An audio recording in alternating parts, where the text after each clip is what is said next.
എൻ്റെ എല്ലാ കൂട്ടുകാരും സുഖമായിട്ടും സന്തോഷമായിട്ടും ഇരിക്കുമെന്ന് വിശ്വസിക്കുന്നു. അപ്പോൾ എനിക്ക് പനിയും തൊണ്ടയ്ക്ക് വേദനയൊക്കെയാണ് കേട്ടോ. ഇന്നലെ പോയി മരുന്ന് വാങ്ങിച്ചു. അപ്പോൾ അങ്ങനെയൊക്കെ പോകുന്നു കേട്ടോ. നിങ്ങൾക്ക് എല്ലാവർക്കും സുഖം തന്നെയല്ലേ? അപ്പോൾ ഈ മഴയൊക്കെ ചെറുതായിട്ടൊന്ന് മാറിയല്ലേ? അപ്പം നമ്മുടെ റോസയിൽ നല്ല നല്ല വളങ്ങൾ നമ്മൾ ചെയ്ത് കൊടുക്കണേ. അപ്പം കുറേ പേരുടെ റോസയൊക്കെ നശിച്ചു പോയി, അതായത് ശിഖരങ്ങൾ മാത്രമേ ഉള്ളൂ, കമ്പുകൾ കറുത്ത് നിൽക്കുന്നൊക്കെ പറയുന്നു. അപ്പം ഞാൻ കഴിഞ്ഞ പ്രാവശ്യം ഒരു ഇത് കാണിച്ചായിരുന്നു, റോസയുടെ എൻ്റെ കമ്പുകളൊക്കെ കറുത്തിട്ട് ആ റോസയിൽ ഒരു കാര്യം ചെയ്ത് കൊടുത്തപ്പം നല്ലൊരു റിസൾട്ടാണ് ഉണ്ടായത്. ഇപ്പം ഞാൻ തന്നെ കാണിച്ചു തരാം നിങ്ങൾക്ക്. അതിന് മുമ്പായിട്ട് പുതിയതായിട്ട് കാണുന്ന കൂട്ടുകാർ ആരെങ്കിലും ഉണ്ടെങ്കിൽ എൻ്റെ ചാനലിൽ സബ്സ്ക്രൈബ് ചെയ്ത് സപ്പോർട്ട് ചെയ്ത് ബെല്ലൈക്കൻ കൂടി പ്രസ് ചെയ്യുകയാണെങ്കിൽ ഞാനിടുന്ന വീഡിയോസിൻ്റെ നോട്ടിഫിക്കേഷൻ നിങ്ങൾക്ക് ഡയറക്റ്റായിട്ട് കിട്ടുന്നതായിരിക്കും കേട്ടോ.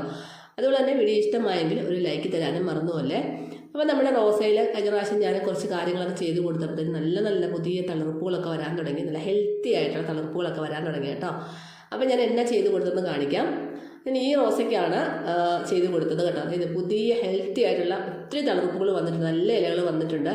ഞാൻ സാഫ് നന്നായിട്ട് വേര് തൊട്ട് ഒട്ടും ഇലയൊന്നും ഇല്ലായിരുന്നു, തുള്ളി പോലും ഇലയില്ലായിരുന്ന ഒരു റോസയാണ്. അത് മഴയത്ത് പോയതായിരുന്നു കേട്ടോ. അതിന് മൊത്തം സാഫ് നന്നായിട്ട് കുഴമ്പ് രൂപത്തിൽ ഒരു ബ്രഷ് വെച്ചിട്ട് തേച്ച് മൊത്തം ശേഖരങ്ങളിലെല്ലാം തേച്ച് പിടിപ്പിച്ച് കൊടുത്തു.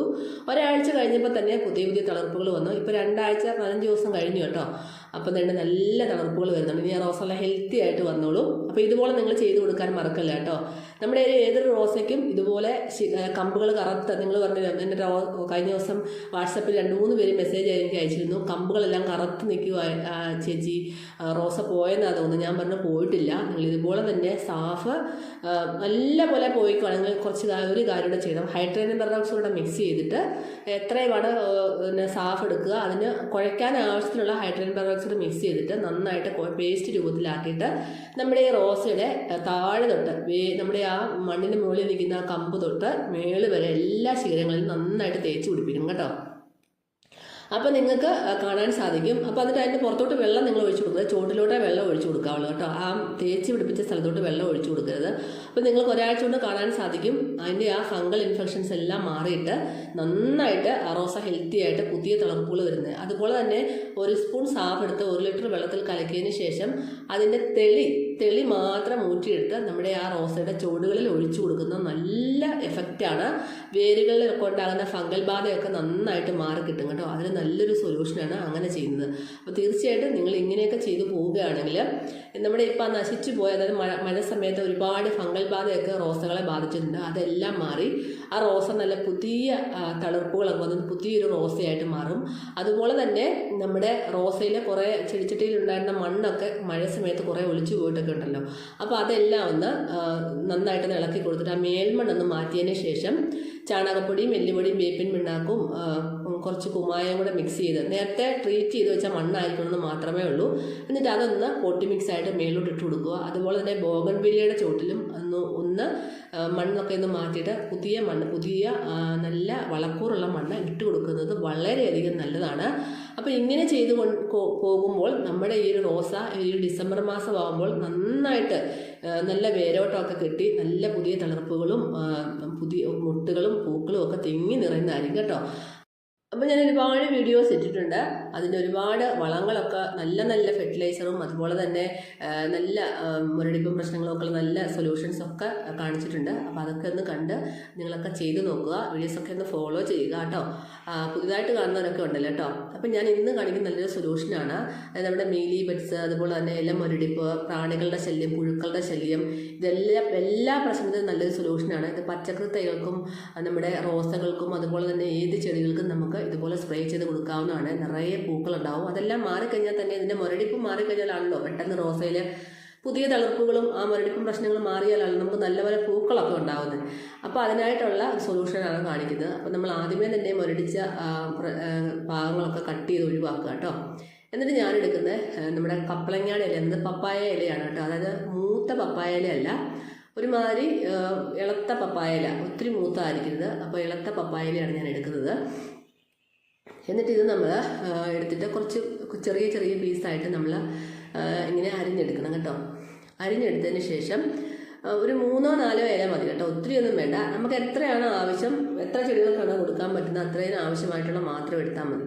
അപ്പോൾ ഞാനത് ചെറുതായിട്ട് അരിഞ്ഞതിന് ശേഷം ഒരു പാത്രത്തിലോട്ട് ഇട്ട് കൊടുത്തതിന് ശേഷം ഇനി നമുക്ക് അടുത്തായിട്ട് വേണ്ടത് നമ്മുടെ ചെറിയുള്ളിയില്ലേ, ചെറിയുള്ളി എല്ലാവരുടെയും വീട്ടിൽ കാണുമല്ലോ അല്ലേ? അപ്പോൾ ചെറിയുള്ളി നമ്മളിതുപോലെ കുറച്ച് ഒരു 3-4 ചെറിയുള്ളി, അതുപോലെ തന്നെ ഒരു 5-6 വെളുത്തുള്ളിയും കൂടെ നല്ലപോലെ ഒന്ന് ക്രഷ് ചെയ്തെടുത്തു, മിക്സിയിലിട്ടൊന്ന് ക്രഷ് ചെയ്തെടുത്തു. എന്നിട്ട് അതും കൂടെ ഒന്ന് ഇട്ട് കൊടുക്കുകയാണ് കേട്ടോ. എന്നിട്ട് 1 കപ്പ് വെള്ളവും കൂടെ ഒഴിച്ചു കൊടുത്തു, കുറച്ച് വെള്ളം കേട്ടോ, ഒരു കപ്പ് വെള്ളം വേണേ. 1 കപ്പ് എന്ന് പറഞ്ഞാൽ ഏകദേശം ഒരു 3/4 ലിറ്റർ വെള്ളം വരുന്നുണ്ട്.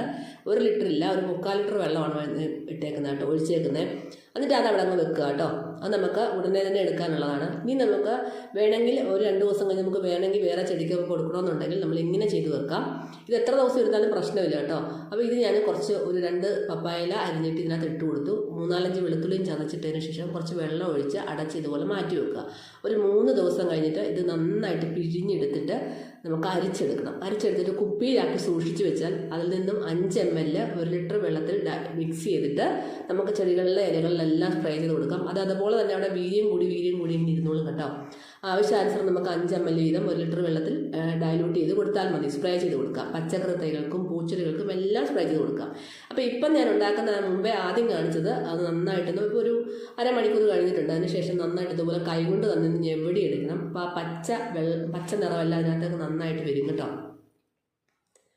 ഇത് നന്നായിട്ട് നല്ലപോലെ ഞെവടി എടുക്കണം കൈ കൊണ്ട്. അതിൻ്റെ പച്ച കളർ മുഴുവൻ നമുക്ക് കിട്ടണം. വേണമെങ്കിൽ മിക്സിയിലിട്ട് അരച്ചെടുക്കാം. ഇപ്പോൾ ഇത് അരച്ചെടുക്കേണ്ട ആവശ്യമില്ല. കുറേ നേരം വെള്ളത്തിലിട്ട് കഴിഞ്ഞാൽ തന്നെ ഒന്ന് നന്നായിട്ടൊന്ന് കുതിർന്ന് വന്ന് നമുക്ക് കൈ കൊണ്ട് പിഴിഞ്ഞെടുക്കാവുന്നതേ ഉള്ളൂ. എന്നിട്ട് നല്ലതായിട്ട് നമുക്ക് അരച്ചെടുക്കാം. ഇത് കുറേ നേരം വെള്ളത്തിലിട്ട് വെക്കുന്നത് ഇതിനകത്തെ ആ ഒരു സത്തെല്ലാം ഇറങ്ങാൻ വേണ്ടിയിട്ടോ. ഉള്ളിയുടെ വെളുത്തുള്ളിയുടെ ഒരു നല്ല ഒരു രീതിയിലുള്ള എല്ലാ കാര്യങ്ങളും അതിനകത്ത് അലിഞ്ഞ് ചേർന്ന് ഇറങ്ങി കിട്ടാൻ വേണ്ടിയിട്ടാണ് നമ്മൾ കുറച്ച് നേരം ഒരു അരമണിക്കൂർ വെള്ളത്തിലിട്ട് വെച്ചത് കേട്ടോ. എന്നിട്ട് ഇതുപോലെ നല്ല കൈകൊണ്ട് പിഴിഞ്ഞ് ഞെരടി എടുത്തിട്ട് നന്നായിട്ടൊന്ന് അരിച്ചെടുക്കുക. തുണിയിൽ അരിച്ചെടുക്കുക കേട്ടോ. അരിപ്പയിൽ അരിച്ചെടുക്കുന്നതിനെക്കാട്ടി നല്ല തുണിയിൽ അരിച്ചെടുക്കുന്നതാണ്. അപ്പോൾ ഒരു ക്ലിയർ വാട്ടറായിട്ട് നമുക്ക് കിട്ടും, തരികളൊന്നും ഇല്ലാതെ. സ്പ്രെയർ ബോട്ടിലിനകത്ത് ആക്കേണ്ടതാണല്ലോ. സ്പ്രെയറിനകത്ത് ആക്കുന്നത് കൊണ്ട് അതിൻ്റെ തരികളൊക്കെ കൊണ്ടാൽ പ്രശ്നമാവും. അപ്പോൾ ഇതിനകത്ത് 1/4 ടീസ്പൂൺ മഞ്ഞൾപ്പൊടിയും കൂടെ ചേർത്തിട്ട് കൊടുക്കുകയാണ്. അപ്പോൾ മഞ്ഞൾപ്പൊടി ആൻറ്റി ബാക്ടീരിയൽ പ്രോപ്പർട്ടിയും ആൻറ്റി ഫംഗൽ പ്രോപ്പർട്ടിയും ഒക്കെ എല്ലാവർക്കും അറിയാം. അതുപോലെ തന്നെയാണ് നമ്മുടെ വെളുത്തുള്ളിയും ഉള്ളിയും അതുപോലെ തന്നെ പപ്പായയുടെ ഇലയൊക്കെ കീടങ്ങളെ നശിപ്പിക്കാനായിട്ട് വളരെയധികം നല്ലതാണ്. എല്ലാം ഒരിടപ്പിന് നല്ലതാണ്. അപ്പോൾ ഇതെല്ലാം കൂടെ ചേർത്ത് നന്നായിട്ട് മിക്സ് ചെയ്ത് സ്പ്രെയറിനകത്താക്കി ചെടികൾക്കെല്ലാം സ്പ്രേ ചെയ്ത് കൊടുക്കുക. പച്ചക്കറി തൈകൾക്കും പൂച്ചെടികൾക്കും എല്ലാം സ്പ്രേ ചെയ്ത് കൊടുക്കാവുന്നതാണ്. റോസയുടെ മുരടിപ്പും പ്രശ്നങ്ങളൊക്കെ മാറും. റോസയുടെ മുട്ട് കറുത്തു പോകുന്ന പ്രശ്നങ്ങളുണ്ടെങ്കിൽ മാറിക്കിട്ടും. അതായത് ഫംഗൽ ഡിസീസൊക്കെ ഉണ്ടെങ്കിൽ മാറിക്കിട്ടും. ഇതിനൊക്കെ നല്ലൊരു സൊല്യൂഷനാണ്. അപ്പം ഒരുപാട് പ്രശ്നങ്ങളൊക്കെ ഉണ്ടെങ്കിൽ ആഴ്ചയിൽ 2-3 പ്രാവശ്യം ചെയ്ത് കൊടുക്കുക. സ്പ്രേ ചെയ്ത് കൊടുക്കുന്ന സമയം വൈകുന്നേരങ്ങൾ സ്പ്രേ ചെയ്ത് കൊടുക്കാൻ ശ്രദ്ധിക്കുക. അപ്പോൾ എല്ലാവരും ട്രൈ ചെയ്ത് നോക്കാൻ മറക്കല്ലേ. അടുത്തൊരു വീഡിയോ ആയിട്ട്